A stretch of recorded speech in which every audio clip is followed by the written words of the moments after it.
ಓಂ ಶ್ರೀ ಗುರುಭ್ಯೋ ನಮಃ ಹರಿ ಓಂ. ಓಂ ನಮಃ ಸೂರ್ಯಃ ಪಿತಾಮಹೋ ವ್ಯಾಸಃ ವಸಿಷ್ಠೋ ತ್ರಿಪರಾಶರಃ ಕಶ್ಯಪೋ ನಾರದೋ ಗಾರ್ಗ್ಯಃ ಮರೀಚಿರ್ಮುನಿರಂಗಿರಾಃ ಲೋಮಶಃ ಪೌಲಶಶ್ಚೈವ ಚವನೋ ಯಮನೋ ಭೃಗುಃ ಶೌನಕೋಷ್ಟಾದಶಶ್ಚೇತಿ ಜ್ಯೋತಿಷ್ಶಾಸ್ತ್ರಪ್ರವರ್ತಕಾಃ. ನಮೋ ಋಷಿಭ್ಯಃ ನಮೋ ಮಹದ್ಭ್ಯಃ. ಪ್ರಿಯ ವೀಕ್ಷಕರೇ, ಭಗವಂತ ಶುಭವನ್ನು ಉಂಟು ಮಾಡಲಿ. ಆತ್ಮೀಯರೇ, ವಿಶೇಷವಾಗಿ ಜೂನ್ ತಿಂಗಳಲ್ಲಿ ಕುಂಭರಾಶಿಯವರಿಗೆ ಹೇಗಿದೆ ಈ ಮಾಸ ಭವಿಷ್ಯ ಎಂಬುದನ್ನು ಗಮನಿಸೋಣ. ನೋಡಿ, ಗ್ರಹಸ್ಥಿತಿ ಹೇಗಿದೆಯಪ್ಪ ಅಂತಂದರೆ, ರಾಶಿಯಲ್ಲಿ ರಾಹು, ಹಾಗೆ 2ನೇ ರಾಶಿಯಲ್ಲಿ ಶನೈಶ್ಚರನು, ಹಾಗೆ 3ನೇ ರಾಶಿಯಲ್ಲಿ ಕುಜ, 4ನೇ ರಾಶಿಯಲ್ಲಿ ಯಾರಿಲ್ಲ, 5ನೇ ರಾಶಿಯಲ್ಲಿ ರವಿ ಬುಧರು. ಇದು ಬಹಳ ಒಳ್ಳೆಯದು. ಪಂಚಮದಲ್ಲಿ ರವಿ ಮತ್ತು ಬುಧ 2 ಗ್ರಹಗಳು ಕೂಡ ಇದ್ದಾರೆ. ಇನ್ನು ಷಷ್ಠ ರಾಶಿಯಲ್ಲಿ ಗುರು ಮತ್ತು ಶುಕ್ರನ ಜೊತೆಗೆ, ಅಲ್ಲಿಗೆ ಗುರು ಕೂಡ ಷಷ್ಠ ರಾಶಿಗೆ ಪರಿವರ್ತನೆಯಾಗಿದ್ದಾನೆ. ಇನ್ನು ಸಪ್ತಮ ರಾಶಿಯಲ್ಲಿ ಕೇತು. ಹೀಗೆಲ್ಲ ಒಂದು ಗ್ರಹಸ್ಥಿತಿ ಇದೆ. ಇನ್ನು ಧನಿಷ್ಠ ನಕ್ಷತ್ರ 3, 4ನೇ ಪಾದ, ಹಾಗೆ ಶತಭಿಷ ನಕ್ಷತ್ರ 1, 2, 3, 4ನೇ ಪಾದ, ಪೂರ್ವಭಾದ್ರ ನಕ್ಷತ್ರ 1, 2, 3ನೇ ಪಾದ. ವಿಡಿಯೋ ಮುಗಿವರೆಗೂ ಕೂಡ ನೀವು ನೋಡ್ತಾ ಇರಿ. ನಕ್ಷತ್ರ ಪರಿಹಾರಗಳು ಏನು ಎಂಬುದನ್ನು ಕೂಡ ನಾವು ತಿಳ್ಕೊಳ್ಳುವಂಥ ಒಂದು ಪ್ರಯತ್ನ ಮಾಡೋಣ. ಇದು ನಾವು ಹೇಳುವಂಥದ್ದು ಗೋಚಾರ ಫಲ ಅಂಥೇಳಿ. ಸಂಪೂರ್ಣವಾದಂಥ ತೀರ್ಮಾನವು ಇದರಿಂದನೇ ಸಾಧ್ಯ ಇಲ್ಲ. ನಿಮ್ಮ ಜಾತಕ ದಶಾಭುಕ್ತಿಗಳು, ಅದರ ಜೊತೆಗೆ ನಿಮ್ಮ ಜಾತಕದಲ್ಲಿರುವಂತಹ ಗ್ರಹಗಳ ಬಲಾಬಲಗಳ ಮೇಲೆ ಸಂಪೂರ್ಣವಾದಂಥ ತೀರ್ಮಾನ ಇರುತ್ತೆ. ನಾವು ಹಿಂದೆ ಹೇಳಿದಂತಹ ಗ್ರಹಗಳ ಸ್ಥಿತಿಗಳ ಮೂಲಕವಾಗಿ ಸ್ವಲ್ಪ ಹೇಳುವಂತಹ ಒಂದು ಪ್ರಯತ್ನ, ಗ್ರಹ ಸ್ಥಿತಿಗಳನ್ನು ನೋಡಿ. ಹಾಗಾಗಿ ಸಂಪೂರ್ಣವಾದಂಥ ತೀರ್ಮಾನ ಇದರಿಂದನೇ ಮಾಡುವಂಥ ಸಾಧ್ಯತೆಗಳು ಕೂಡ ಇಲ್ಲ. ಹಾಗೆ ಈ ತಿಂಗಳಲ್ಲಿ ನೋಡಿ ಏನೇನು ವಿಶೇಷವಾದಂಥ ಫಲಗಳು. ಜೂನು 15ನೇ ತಾರೀಕಿನವರೆಗೂ ಕೂಡ ಅಧಿಕ ಜ್ಯೇಷ್ಠ ಮಾಸ ಅಂತಿರುತ್ತೆ. ಅಧಿಕ ಜ್ಯೇಷ್ಠ ಮಾಸ ಬಹಳ ಪುಣ್ಯತಮವಾದಂಥ ಪೂಜೆ ಪುನಸ್ಕಾರಗಳು, ದೇವತಾ ಆರಾಧನೆ ಮಾಡುವಂಥದ್ದು. ಹಾಗಾಗಿ ನಾವೇನಪ್ಪ ಅಂತಂದರೆ ಭಗವಂತನ ಪ್ರಾರ್ಥನೆ ನಮಸ್ಕಾರ, ಅದರ ಜೊತೆಗೆ ಎಷ್ಟು ಸಾಧ್ಯವಾಗುತ್ತೋ ಅಷ್ಟರ ಮಟ್ಟಿಗೆ ನಾವು ದೇವತಾ ನಮಸ್ಕಾರ, ತೀರ್ಥಕ್ಷೇತ್ರಗಳ ದರ್ಶನ ಇದನ್ನೆಲ್ಲ ಮಾಡುವಂಥದ್ದು. ಅಧಿಕ ಮಾಸದಲ್ಲಿ ಅಧಿಕಸ್ಯ ಅಧಿಕಂ ಫಲಂ, ವಿಶೇಷವಾಗಿ ಪೂಜೆ ಪುನಸ್ಕಾರಗಳು, ದೇವತೆ ಆರಾಧನೆ ಇತ್ಯಾದಿಗಳು ಬಹಳ ವಿಶೇಷವಾದಂಥ ಫಲವನ್ನು ಕೂಡ ಕೊಡುತ್ತದೆ. ಹಾಗೆ 4ನೇ ತಾರೀಕಿಗೆ ಸಂಕಷ್ಟರ ಚತುರ್ಥಿ ಇದೆ. 11ನೇ ತಾರೀಕಿಗೆ ಸರ್ವೇಶಾಂ ಏಕಾದಶಿ, 12ನೇ ತಾರೀಕಿಗೆ ಮಹಾಪ್ರದೋಷ, ಹಾಗೆ 15ನೇ ತಾರೀಕಿಗೆ ಮಿಥುನ ಸಂಕ್ರಾಂತಿ ಬಹಳ ಮುಖ್ಯವಾದಂಥದ್ದು. 16ಕ್ಕೆ ಚಂದ್ರ ದರ್ಶನ, 25 ಸರ್ವೇಶಾಂ ಏಕಾದಶಿ, ಹಾಗೆ 27ನೇ ತಾರೀಕು ಶನಿ ಪ್ರದೋಷ, 29 ಭೂಮಿ ಹುಣ್ಣಿಮೆ. ಹೀಗೆಲ್ಲ ಒಂದು ಗ್ರಹ ಸ್ಥಿತಿ ಇದೆ.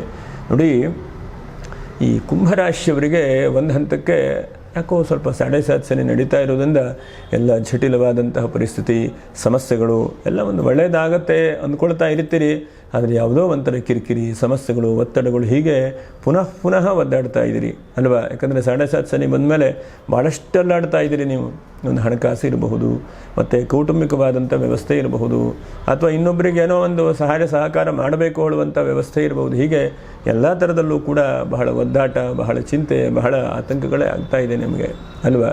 ಹಾಗಿದ್ದಾಗೂ ಕೂಡ ನೋಡಿ, ಪಂಚಮದಲ್ಲಿರುವಂತಹ ಬುಧನು ಏನಾದರೂ ಸ್ವಲ್ಪ ಶುಭವಾದಂಥ ಫಲಗಳನ್ನು ಈ ತಿಂಗಳಲ್ಲಿ ನೀಡುವಂಥ ಸಾಧ್ಯತೆಗಳಿದ್ದಾವೆ. ಫಸ್ಟ್ ಏನೇನು ಶುಭವಾದಂಥ ಫಲಗಳು ಎಂಬುದನ್ನು ನೋಡೋಣ. 1ನೇದಾಗಿ ತೀರ್ಥಕ್ಷೇತ್ರಗಳ ದರ್ಶನ ಮಾಡುವಂಥದ್ದು. ಷಷ್ಠರಾಶಿಯಲ್ಲಿ ಗುರು ಶುಕ್ರ 2 ಗ್ರಹಗಳಿದ್ದಾರೆ. ದೇವತಾ ದರ್ಶನ, ಪ್ರಾರ್ಥನೆ, ನಮಸ್ಕಾರಗಳನ್ನು ಮಾಡುವಂಥದ್ದು. ಹಾಗೆ 2ನೇದಾಗಿ ವಾಹನದಲ್ಲಿ ಏನೋ ಒಂದಷ್ಟು ವ್ಯವಸ್ಥೆ ಬದಲಾವಣೆ ಆಗುವಂಥದ್ದು. ಹಳೆ ವಾಹನ ಇದ್ದರೆ ಹೊಸ ವಾಹನವನ್ನು ಕೊಳ್ಳುವಂಥದ್ದು. ವಾಹನದ ವಿಷಯದಲ್ಲಿ ಏನೋ ಒಂದು ಒಳ್ಳೆಯ ತರಹ ಅನುಕೂಲ ಅನುಭವ ಒಳ್ಳೆಯ ಥರದಲ್ಲಿ ಮಾಡುವಂಥದ್ದು. ವಾಹನದಿಂದ ಬಹಳ ಶ್ರೇಷ್ಠವಾದಂಥ ಅವಕಾಶಗಳು ಕೂಡ ವಾಹನದಿಂದ ಆಗುತ್ತೆ.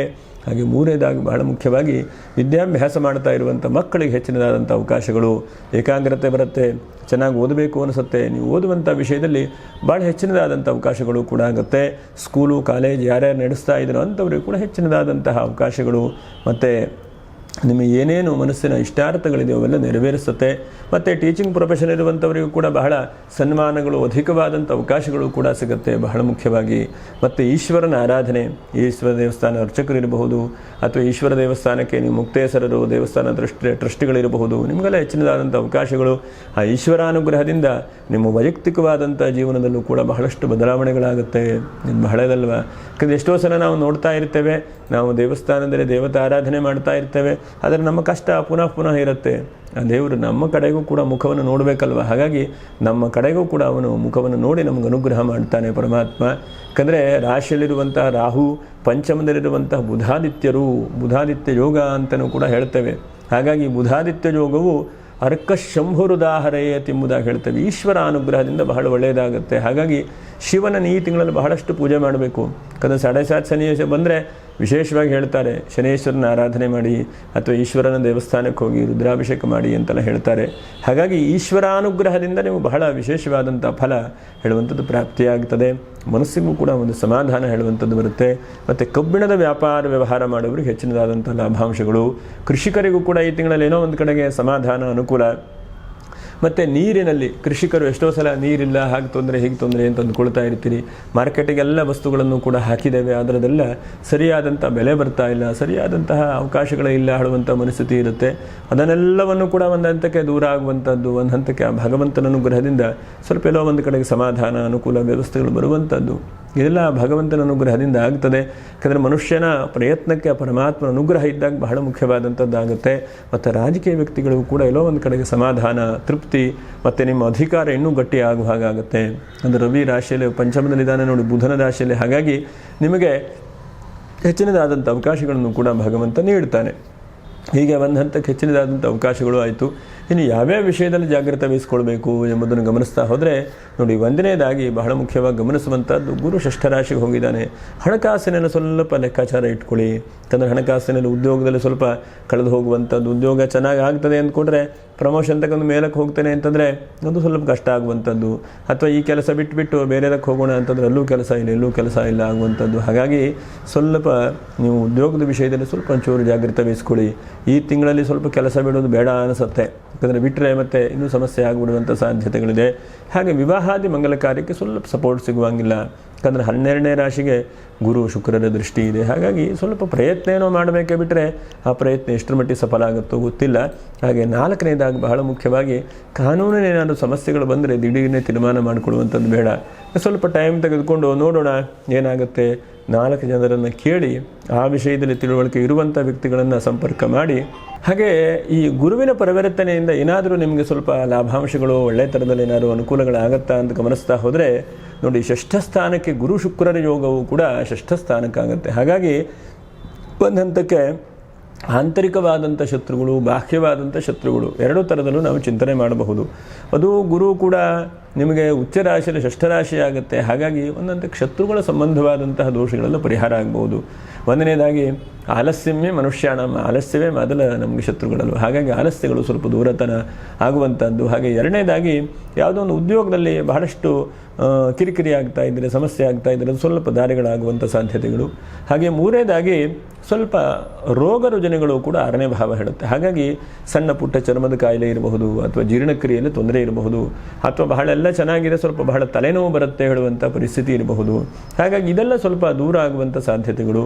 ಹಾಗೆ 5ನೇದಾಗಿ ಬಹಳ ಮುಖ್ಯವಾಗಿ ಗೃಹಿಣಿಯರು ಮನೆಯಲ್ಲಿ ಬಹಳ ಶ್ರಮಪಟ್ಟು ನಾನೇನೋ ಒಂದು ಉದ್ಯೋಗ ಮಾಡಬೇಕು, ಅಥವಾ ಒಂದು ಸಣ್ಣದಾದಂಥ ಬಿಸ್ನೆಸ್ ಮಾಡಬೇಕು, ಅಥವಾ ಏನೋ ಒಂದು ಕನಸಿರುತ್ತೆ. ಬಹಳಷ್ಟು ಪ್ರತಿಯೊಬ್ಬನಿಗೂ ಕನಸನ್ನು ಕಾಣ್ತಾನೆ.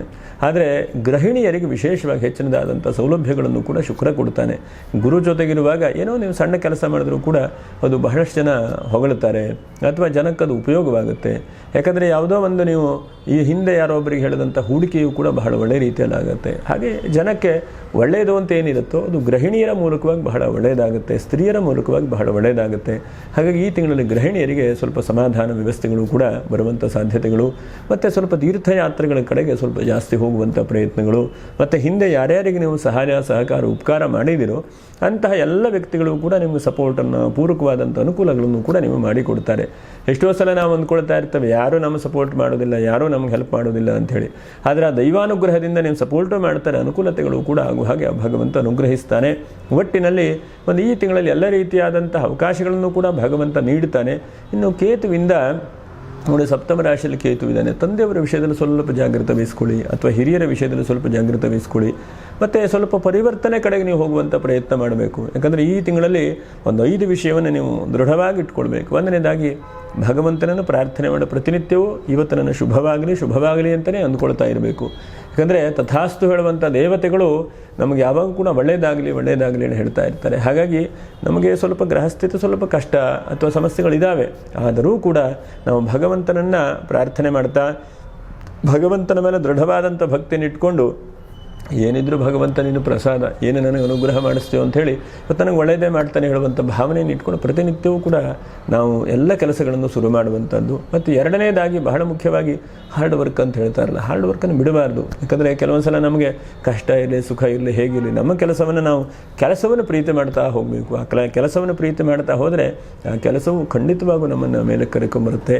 ಹಾಗೆ ಮೂರನೇದಾಗಿ ಎಲ್ಲವೂ ಕೂಡ ನಮಗೆ ಭಗವಂತ ಇಷ್ಟು ಕೊಟ್ಟಿದ್ದಾನಲ್ಲ, ಇಷ್ಟು ನನಗೆ ಇದೆಯಲ್ಲ ಹೇಳುವಂತಹ ಮನಸ್ಥಿತಿ ಇಟ್ಕೊಳ್ಬೇಕು. ಯಾಕಂದರೆ ಬೇಕಾದಷ್ಟು ಶ್ರೀಮಂತರು ದೊಡ್ಡ ದೊಡ್ಡ ವ್ಯಕ್ತಿಗಳು ನಮಗೆ ಸಿಗ್ತಾರೆ, ಕಾಣ್ತಾರೆ, ಎಲ್ಲವೂ ಹೌದು. ಆದರೆ ನಮಗೆ ಭಗವಂತ ಇಷ್ಟರ ಮಟ್ಟಿಗೆ ಶರೀರವನ್ನು, ಮಾತು ಕಥೆಯನ್ನು, ಕಿವಿಯನ್ನು, ಕಣ್ಣು, ಕೈ, ಕಾಲನ್ನು, ಅಂಗವನ್ನು ಭಗವಂತ ಇಷ್ಟು ಕೊಟ್ಟಿದ್ದಾನೆ. ಆ ಭಗವಂತನಿಗೆ ಕೃತಜ್ಞತೆಯನ್ನು ಹೇಳ್ತಾ ಇರುವಂತಹದ್ದನ್ನು ನಾವು ನೆನೆತಾ ಬರಬೇಕು. ಯಾಕಂದರೆ ಇರುವುದು ನಮಗೆ ಇಷ್ಟು ಭಗವಂತ ಕೊಟ್ಟಿದ್ದಾನೆ ಅಂದರೆ ಮುಂದೆ ಖಂಡಿತವಾಗೂ ಬರುತ್ತೆ ಹೇಳುವಂತಹ ಆತ್ಮಸ್ಥೈರ್ಯ ಧೈರ್ಯವೂ ಕೂಡ ನಮಗೆ ವೃದ್ಧಿಯಾಗುತ್ತೆ. ಇದಿಷ್ಟು ಈ ತಿಂಗಳಲ್ಲಿ ಸಾಮಾನ್ಯವಾದಂಥ ನಿಮಗೆ ಫಲಗಳನ್ನು ಕೂಡ ನಾವು ಗಮನಿಸಬಹುದು. ಇದು ನಕ್ಷತ್ರ ಪರಿಹಾರಗಳೇನಪ್ಪ ಅಂತಂದರೆ ಧನಿಷ್ಠ ನಕ್ಷತ್ರ ನೋಡಿ 3, 4ನೇ ಪಾದದವರು ಎಷ್ಟು ಸಾಧ್ಯ ಆಗುತ್ತೋ ಅಷ್ಟು 1ನೇ ತಾರೀಕಿಂದ 15ನೇ ತಾರೀಕಿನವರೆಗೂ ಕೂಡ ಅಧಿಕ ಮಾಸ ಅಂತಿದೆ. ಹಾಗಾಗಿ ಇಂಥ ಅಧಿಕ ಮಾಸದಲ್ಲಿ ಎಷ್ಟು ಸಾಧ್ಯವಾಗುತ್ತೋ ಅಷ್ಟು ಪ್ರತಿನಿತ್ಯವೂ ಕೂಡ ನೀವು ಬೆಳಗ್ಗೆ ಆಗುತ್ತೋ ಸಂಧ್ಯಾಕಾಲದಲ್ಲಿ ಆಗುತ್ತೋ ನೀವು ವಿಷ್ಣುವಿನ ದೇವಸ್ಥಾನಕ್ಕೆ ಹೋಗಿ ಬರ್ತಾ ಇರಿ. ಸಾಧ್ಯ ಆದರೆ 33 ಪ್ರದಕ್ಷಿಣೆ, ನಿಮಗೆ ಅನುಕೂಲ ಇದ್ದರೆ 33 ಅಪೂಪದಾನ ಮೊದಲಾದದ್ದನ್ನು ಕೂಡ ಹೇಳ್ತಾರೆ. ಹಾಗಾಗಿ ಏನು ನಿಮ್ಮ ಕೈಯಲ್ಲಿ ಶಕ್ತಿಯಾನುಸಾರ ಆಗುತ್ತೋ, ಕೊನೆಗೆ ಏನೂ ಆಗಲಿಲ್ವಾ 36 ಪ್ರದಕ್ಷಿಣೆ ಅಥವಾ 33 ಸಲ ನಮಃಶಿವಾಯ ಹೇಳುವಂತಹ ಮಂತ್ರಗಳನ್ನಾದರೂ ಪಠನೆ ಮಾಡಿ. ನೀವು ಇದು 33 ಸಂಖ್ಯೆ ಬಹಳ ಮುಖ್ಯವಾದಂಥದ್ದು. ಹಾಗೆ ಶತಭಿಷ ನಕ್ಷತ್ರದವನು 15ನೇ ತಾರೀಕಿಗೆ ಅಮಾವಾಸ್ಯೆ ಇದೆ.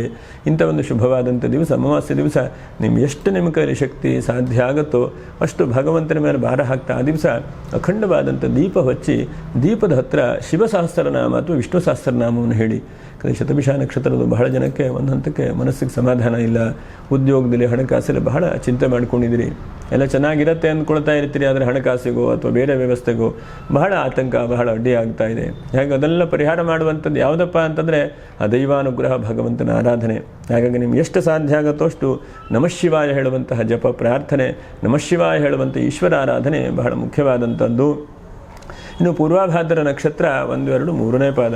ನೀವು ನೋಡಿ 29ನೇ ತಾರೀಕಿಗೆ ಭೂಮಿ ಹುಣ್ಣಿಮೆ ಇದೆ. ಹಾಗೆ ಇಂಥ ಭೂಮಿ ಹುಣ್ಣಿಮೆ ದಿವಸ ಸಾಧ್ಯ ಆದರೆ ಒಂದು ಚಂಡಿಕಾ ಸಪ್ತಶತಿ ಪಾರಾಯಣೆ ಅಂತ ಹೇಳಿದೆ. ನಮ್ಮದು ಇನ್ನೊಂದು ದೇವತಾ ದರ್ಶನ ಹೇಳುವಂಥ ಯೂಟ್ಯೂಬ್ ಚಾನಲಲ್ಲಿ ಅದನ್ನು ವಿಡಿಯೋ ಮಾಡಿ ಅಪ್ಲೋಡನ್ನು ಕೂಡ ಮಾಡಿದ್ದೇವೆ. ಚಂಡಿಕಾ ಪಾರಾಯಣೆಯ ಕವಚ ಸ್ತೋತ್ರ, ಅರ್ಗಲಾ ಸ್ತೋತ್ರ, ಕೀಲಕ ಸ್ತೋತ್ರ ಹೇಳುವಂತಹ ಒಂದು 3 ಸ್ತೋತ್ರಗಳಿದೆ. ಕೀಲಕ ಸ್ತೋತ್ರ ಹೇಳುವಂಥ ಸ್ತೋತ್ರಗಳಿದೆ. ಹಾಗಾಗಿ ಆ ಚಂಡಿಕಾ ಪಾರಾಯಣೆಯನ್ನು ಶ್ರವಣ ಮಾಡಿ ಅಥವಾ ಚಂಡಿಕಾ ಪಾರಾಯಣೆಯನ್ನು ಎಷ್ಟು ಸಾಧ್ಯ ಆಗುತ್ತೋ ಭೂಮಿ ಹುಣ್ಣಿಮೆ ದಿವಸ ಯಾರ್ಯಾರಿಗೆ ಭೂಮಿಯನ್ನು ನಷ್ಟ ಆಗಿದೆ ಅಥವಾ ಇನ್ನೂ ಸಮಸ್ಯೆಗಳಾಗ್ತಾ ಇದೆ, ಅದರಲ್ಲೂ ಕೂಡ ಪೂರ್ವಾಭಾದ್ರ ನಕ್ಷತ್ರದವರಿಗೆ ಏನಾಗಿದೆ, ಎಲ್ಲವೂ ಚೆನ್ನಾಗಿದ್ದಾಗೂ ಕೂಡ ಯಾವುದೋ ಒಂದು ಜಟಿಲವಾದಂಥ ಸಮಸ್ಯೆ ಅಥವಾ ಎಲ್ಲ ಅನುಕೂಲ ಅಂತ ಅಂದ್ಕೊಳ್ತೀರಿ, ಯಾವುದೋ ಒಂದು ತಲೆ ಮೇಲೆ ಪುನಃ ಬಂದು ತಲೆ ಮೇಲೆ ತಟ್ತಾ ಇದೆ, ಇಂತಹ ಒಂದು ಪರಿಸ್ಥಿತಿ ಇದೆ. ಹಾಗಾಗಿ ಇದನ್ನೆಲ್ಲವನ್ನು ಕೂಡ ಪರಿಹಾರ ಆಗಬೇಕು ಅಂತಂದರೆ ವಿಶೇಷವಾಗಿ ನೀವು ಹುಣ್ಣಿಮೆ ದಿವಸ ಅಥವಾ ಅಮಾವಾಸ್ಯೆ ದಿವಸ ಶ್ರದ್ಧಾಭಕ್ತಿಯಿಂದ ಪೂಜೆ ಮಾಡಿ. ಅದರಲ್ಲೂ ನಿಮಗೆ ಭಗವಂತನ ಶುಭವಾಗಲಿ ಅಂತ ಹೇಳ್ತಾ ಮತ್ತೆ ಮುಂದಿನ ವಿಡಿಯೋದಲ್ಲಿ ಭೇಟಿ ಮಾಡೋಣ. ನಮಸ್ಕಾರ. ಲೋಕಾ ಸಮಸ್ತ ಸುಖಿನೋ ಭವಂತು, ಸಮಸ್ತ ಸನ್ಮಂಗಲಾನೇ ಭವಂತು. ನಮಸ್ಕಾರ. ಅದು ತೆಗೆದೇ ಬಿಡಿ, ನಾನು ಒಂದ್ಸಲ ಮೆಮೊರಿ ಕಾರ್ಡ್ ನೀವು ಕಾಪಿ ಮಾಡ್ಕೊಂಬಿಡಿ, ಆಫ್ ಮಾಡಿ.